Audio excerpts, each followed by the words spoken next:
I can do this recording with a smile on my face because I just finished a recording beforehand of the same video, and I decided that I should rather not upload it because that is me speaking my mind in true Double O Days fashion.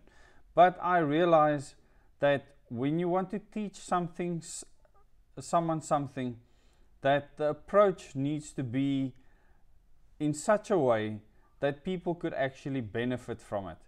And maybe in the first video I might still decide to upload it, and for those of you that really want to see it, I'll give you access to it. I definitely won't make it public.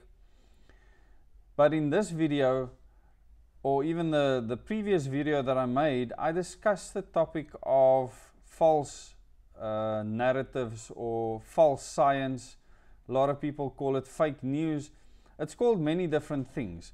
But at the end of the day, it's when people put out things on social media, and this has got nothing to do with mainstream media, by the way, on social media that are not based in science, and especially not in known science. And I wanted to give you pointers with regards to what you can do to look out for these specific traps. And I know all of you want to gain knowledge in this time, and there's so many people taking advantage of the thirst that people have for knowledge at this stage. When so many things are unknown, we've been put into situations that we've never had to live through before in the history of the world. Certainly in South Africa, people have never had to endure a period of lockdown for 90 days. This is new to many people. A lot of people are unsure and they're looking for knowledge. And the circus will supply entertainment. That is probably the kindest way that I can put it. So there's many people out there saying many things, and they have a right to do that. And I believe access to information should be open and free to all. It does become problematic when a person has to sift through all that information, and many of you have sent me many videos in the past, and I really appreciate you sending me these links. Just know that at the moment I'm receiving hundreds, if not thousands, of video links of content that other people have made. And the main focus of my channel is for me to provide you with information based on my personal knowledge, things that I've personally seen, things that I personally know, not because I've researched it or because I've watched another video, but because it's my life's experience. And I believe that that can add real value to your life. And because I don't want you to believe me, I want you to use the information that I provide to do your further research. And when you go out to research, it is a minefield. So I want to give you a few tips on things that you can look out for to discern between when someone is speaking the truth and when someone might be straying and erring in a bad way. And I still want to use a video that I actually used as a reference, and numerous of you actually sent me this video. And it's a video that speaks about it will happen on the 25th of December, which is obviously celebrated as Christmas Day. I don't know if they're speaking about this year. I didn't watch the entire video, but I did watch the video up to, I think, about 35 minutes, and then I continued up to about 37 minutes, but it's about as far as I could go. And the video features Dr. Rashid Buttar, of whom I've seen many videos before. Now, when I started seeing his videos, and I don't want to pick on him specifically, but he's just a good example of what I'm trying to explain now. I've seen many of his videos that came out at the beginning of the pandemic. And in those videos, he spoke medically, because he says he's a medical doctor. I cannot verify this, and I do want you, before you believe someone, to actually go and verify whether they actually are who they claim they are. With me, it's fairly easy to do. You can go to my LinkedIn account. Many people has verified all the things that I've done. They vouched for it. You can see that I'm a nuclear professional, and that many people have worked with me in the profession. So it's not disputed. The things that I know and that I've experienced, people won't dispute it.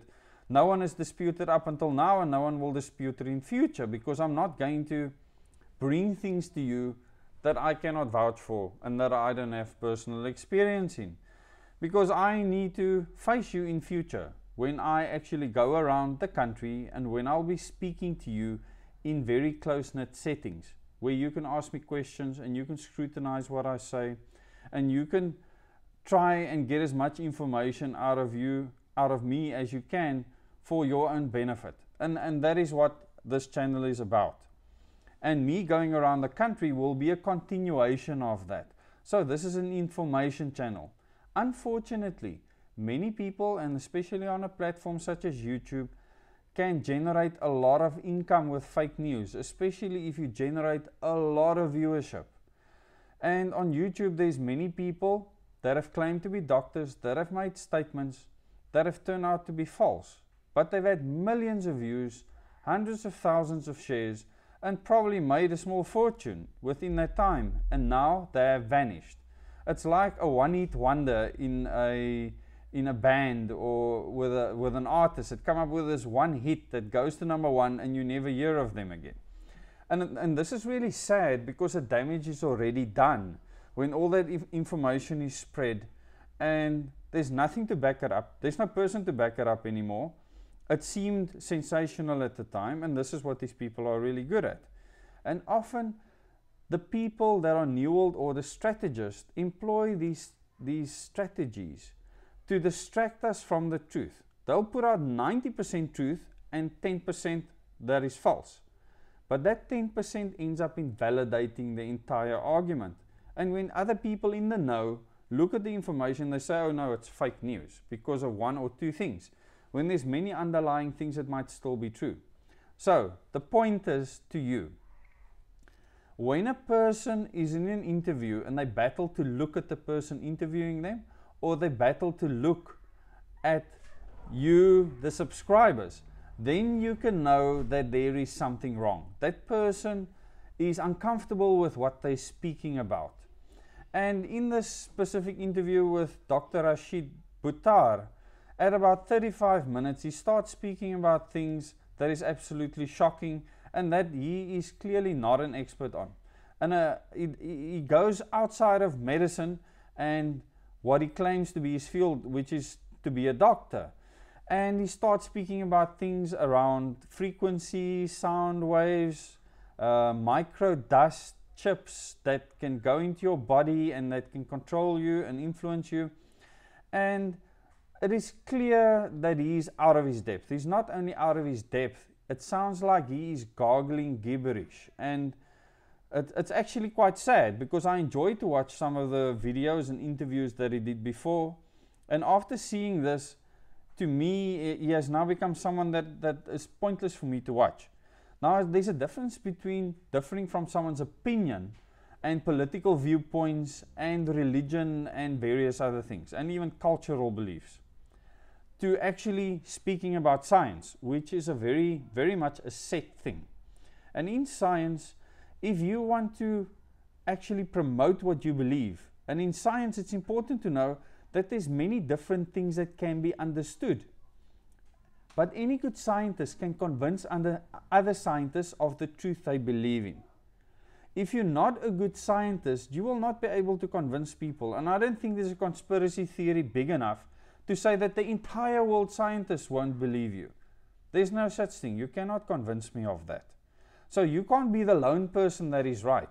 But you can claim to be the lone person that is right and convince other people into infinity that you were right. By making one single video, if all those people believe you and you sound believable, then that information can spread across the social media space, especially if it's sensational, and it can influence many people and what they believe. And then it takes people like myself and many others to actually debunk what you have said. And the people that are not experts in the field that you're discussing would know none the better.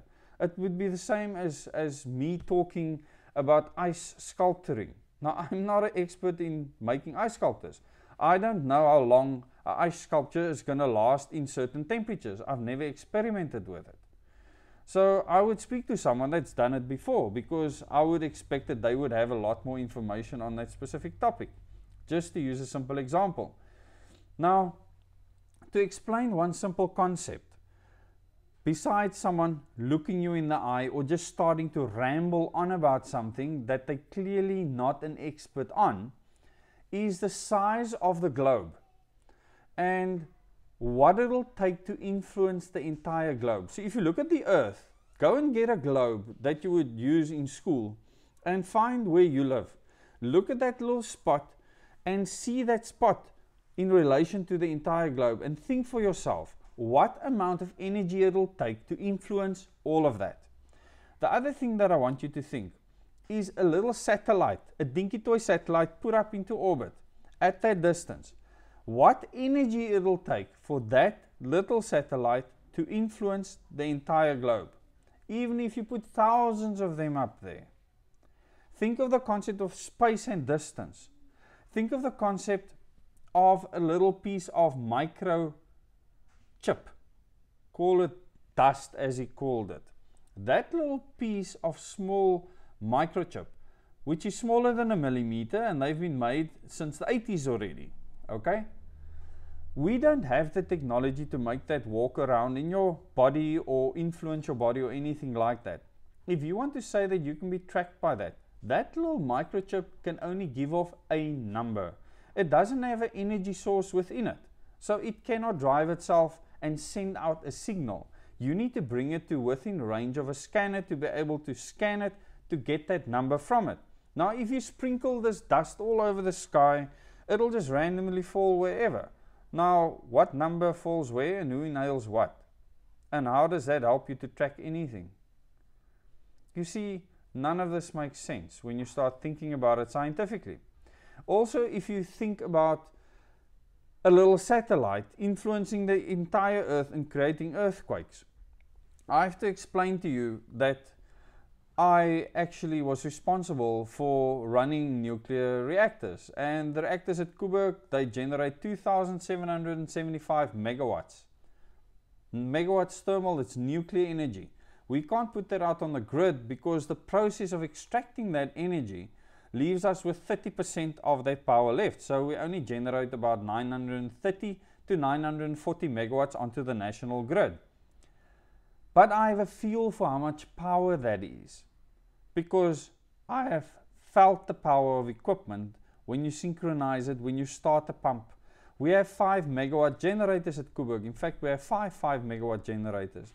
I understand what it feels like when that generator runs, the vibrations in the ground, how much it can affect the area around it. I have a feel for that. Now, I'm not saying I understand this perfectly, but I believe I have a better feel than someone that claims that a little satellite in orbit can affect our very lives, earthquakes all over the earth, etc. That person does not have a concept of basic science or have a feel for energy. Definitely not. Because I know what it's like when all the equipment in Koeberg nuclear power station shakes because of grid instabilities. I know how it affects the plant, and I can tell you that when you have 2 generators running, that is almost 2,000 megawatts. And I can tell you that the town next to Koeberg didn't feel anything when those shakes happened. In other words, that inertia that happened with all that spinning equipment on that plant did not affect anyone off site. So for someone to say that this little satellite, even thousands of them in orbit, because none of them have a megawatts worth of energy on board, that even 2,000 satellites up there, if they have a 1 megawatt energy supply, which none of them do, that they could all direct that energy down to Earth. It won't even affect an area bigger than 2 rugby fields. So how is it going to affect the whole Earth? So start thinking in terms of realism. And please, don't stop sending me video links, but it takes me a long time to go through them. So I would love it if you would start asking these questions yourself. Go and do that research. Ask yourself, when this person says something, don't just believe it. Go and research it. I don't expect anyone to believe what I say. This channel is there to give you information. And like I said before, my information can be verified. People know who I am. They can go to my LinkedIn profile. People have vouched for me on there. And many of you have met with me. You've seen me. You've spoken to me on the phone. I'm a real person. I'm here in a video. These people, if you haven't met them and you want to believe them, do research. Don't discard what they say as fake until you've confirmed that it's fake, or that it's not true, or that the truth is bent, or that the person is not an expert in what they're speaking about. If you cannot verify that, there's many YouTube videos that claim that people are chairman of this and that, and when you go and search for that, you will not find that person's name near any organization where they have a chairmanship. It's fake. Many of these things are fake. Many of the things people talking about fifth generation technology will go and measure a 2 or 3G radio transmitter, and they'll measure it in voltage. And then I ask myself, how are you going to measure that in voltage? It's clearly fake. You know, the people have the probe somewhere in the back and they're actually sticking it onto batteries.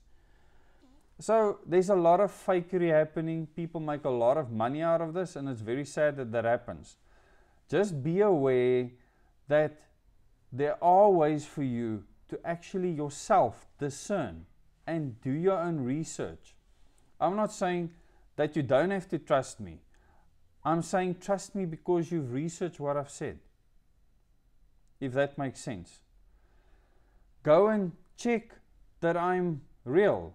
Go and check to see that I actually hold a reactor operator's license.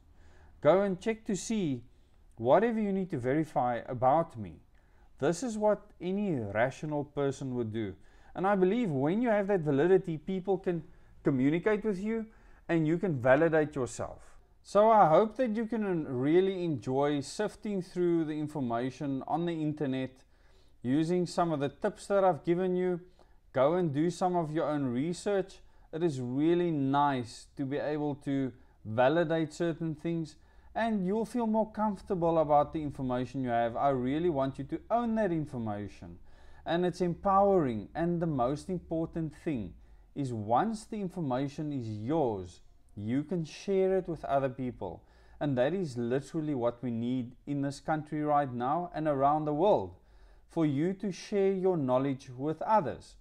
And we need thousands of people, hundreds of thousands of people on the ground, speaking to family and friends about the things that we know that are true and the things that influence our daily lives. We want to make a difference, and we need to make a difference in our lives. And sometimes when we get people that are opportunistic, that bring around things that's not scientifically accurate, it can distract us. And it can distract us a lot and lead us down the garden path. But we can get back on again if we do that research, if we make that effort, and if we listen to various people that try to speak truth. Once you find them, hold on to them. Put them in contact with each other. I thank many of you that have put me into contact with many other great men and women out there that are doing a sterling job of informing people around the country and around the world about truth. Please subscribe to this channel. Click the bell icon so you can get notifications of new videos. Share these videos with your friends and family. And please go and look at the playlist that I've put together for you. You can watch those playlists from beginning to end. And please subscribe to other channels doing the same as I'm doing, people that are trying to make a difference and bring you information. Thank you very much.